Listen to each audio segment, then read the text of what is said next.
جو بندہ غصے کو پی جاتا ہے اس کا کتنا بڑا اجر ہے۔ حدیث پاک میں آتا ہے کہ غصے کو پی جانے والا آدمی جو غصہ اپنا نکال بھی سکتا ہے، اللہ تعالیٰ اس کا ایک بہترین حور کے ساتھ اس کا نکاح کرے گا۔ حضرت معاذ بن انس رضی اللہ تعالیٰ عنہ اپنے والد محترم سے روایت کرتے ہیں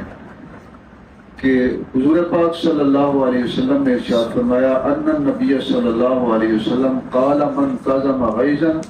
وهو يقدر على ان ينفذه، جو بندہ غصے کو پی جائے یعنی وہ غصے کو نافذ بھی کر سکتا ہے، اپنا بدلہ لے سکتا ہے، اس کو جس پر غصہ آیا ہے تو اس پر غصہ نکال سکتا ہے، لیکن اس کے باوجود فرمایا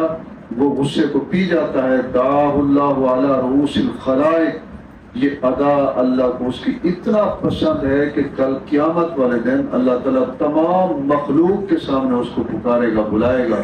حتی یخیرہ فی ای الحور شاء، یہاں تک اللہ تعالیٰ فرمائیں گے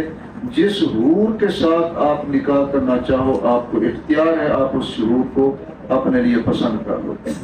اور دیکھیے ٹھیک ہے غصہ آیا لیکن اس نے اللہ تبارک و تعالیٰ کی وجہ سے غصے کو ختم کر، یعنی غصہ پی گیا،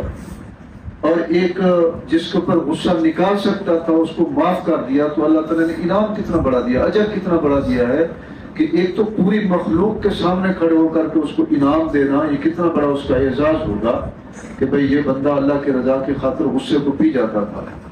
اور پھر اس کو چاہے گا جو جس حور کے ساتھ آپ چاہیں اس کو اپنے لیے پسند کر لیں، یہ بہت بڑا انعام ہوگا اللہ تبارک و تعالیٰ کی طرف سے۔ اس لیے بات بات کے اوپر غصہ کرنا، بات بات کے اوپر بگڑنا، اور جو نا اپنے غصے کو نکالنے کے لیے کئی تدبیریں دنیا کرتی ہے، جھوٹ موٹ،